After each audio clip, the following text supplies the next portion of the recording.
Well, so dialing back, we were talking about you as an artist, right? And what do you think sets you apart or makes you relatable, or just what's unique to you as an artist?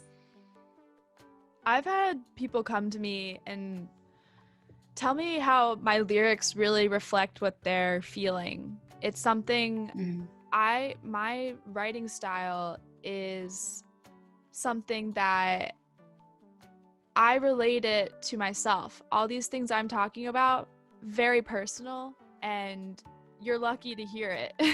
mhm. But Yeah, at the same yeah, time, I try I try to make it a little bit more, open in the air because you don't know who exactly I'm talking about. I don't want you to know who exactly I'm talking yeah. about.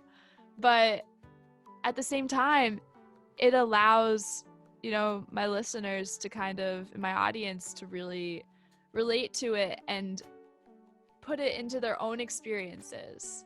And I feel like that is such an important thing, and that's something I've always strived to do and something I've loved from my own kind of influences. Hmm. Um, yeah. And right now, I mean, I'm still working on my music. I'm all over the place with I don't even know what to call myself in a genre. I'm maybe towards indie pop or something, but really most of my projects they're kind of just all Mixed. over. Yes, they're all It's over. mixed. And Yeah, you know what? That's kind of a good thing because it's just something like putting yourself in a genre.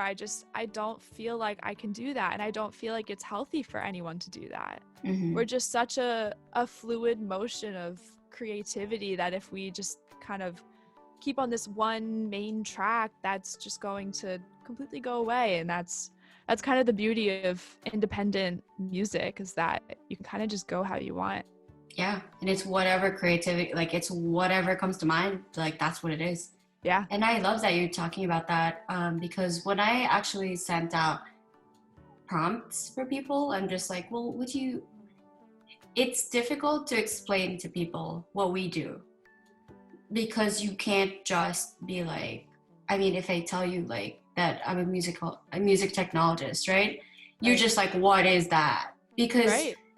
if you're not exposed to these things, you don't know and you don't care, frankly. Like that's what it is. If you're like, okay, well, oh, okay, like indie pop, at least you have a feeling of like what that kind of sounds like.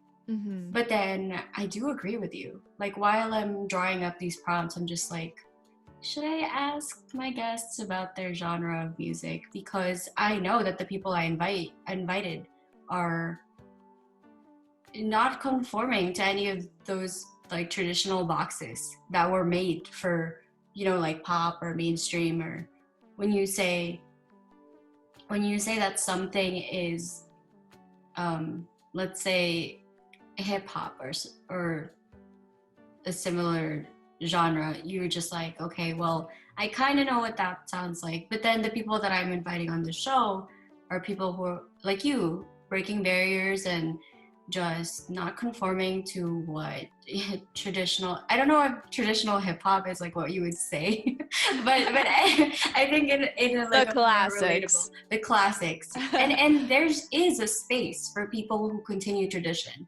and who Absolutely. bring certain elements from a specific genre of music, like let's say classical music is a long running like traditional thing where there are things that you do, you sing a certain way, you play a certain way, there's a certain Right. style that you follow. But then that's why we have things like avant-garde music, and I think that's great. It's more is, I think people say that more is, like they say less is more, but Right. to me, like you don't know what's there until it's created, and you don't Absolutely. know what it is until you just, you release this music that doesn't conform to any of those things, because you as a person, as an individual, is unique, and that came from like that unique individual. Okay, let's move on. No, but it um is important. I get it. it is And important, yeah. everything you're saying is so, so true. Mm-hmm.